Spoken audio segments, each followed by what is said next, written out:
On a sun-drenched afternoon in Jamaica, three young men, Tony, Andrew, and Ely, decided to explore the lush fields near their coastal village. The air was fragrant with the scent of blooming hibiscus and the distant sound of waves crashing on the shore. With carefree laughter, they wandered deeper into the emerald expanse, eager for adventure.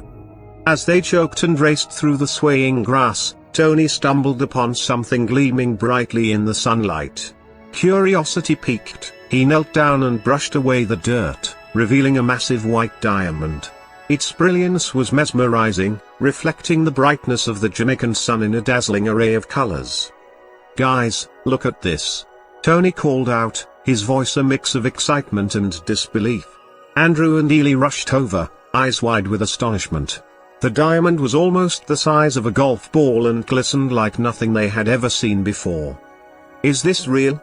Ely whispered, his face a mask of awe. Together, they examined the stone, a sense of both wonder and doubt filling the air. Their imaginations raced, thoughts of riches danced in their minds. Suddenly, the sound of footsteps approached. Cassie, a young woman from the village known for her adventurous spirit, appeared from behind a cluster of trees. "What are you guys up to?" she asked, her brown eyes sparkling with curiosity. When she caught sight of the diamond, her jaw dropped. "No way! Where did you find that?" The four of them huddled around the diamond, excitement bubbling as they shared their theories about its origin. Was it a lost treasure? A piece of a broken necklace?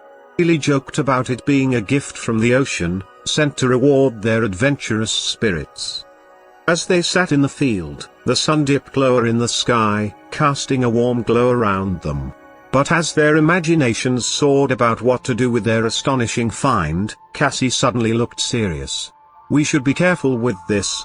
It doesn't belong to us, and who knows what trouble it could bring." Reluctantly, the boys agreed. After a moment of contemplation, Tony suggested they take it to the local museum, where it could be preserved and enjoyed by everyone. The others nodded in agreement, realizing that sharing the diamond's beauty with their community was far more rewarding than seeking fortune for themselves. As they walked back toward the village, the diamond cradled between them, the group felt a deeper connection, not just to their newfound treasure but to each other. They laughed and shared stories, feeling richer in friendship than in jewels, all while the Jamaican sun began to set in a canvas of vibrant oranges and purples, promising them many more adventures to come.